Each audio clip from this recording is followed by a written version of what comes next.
Do you know how many pounds of air is in your motorcycle tire? 28. Well, you knew that pretty damn quick, didn't you? Well, yeah, because I have to keep it there to be safe. How about in your truck? Shoot, that one I think is 45.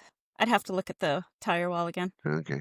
Well, this one takes about 75 in the front. I'm in my dually right now, by the way. Mm-hmm. Mm-hmm.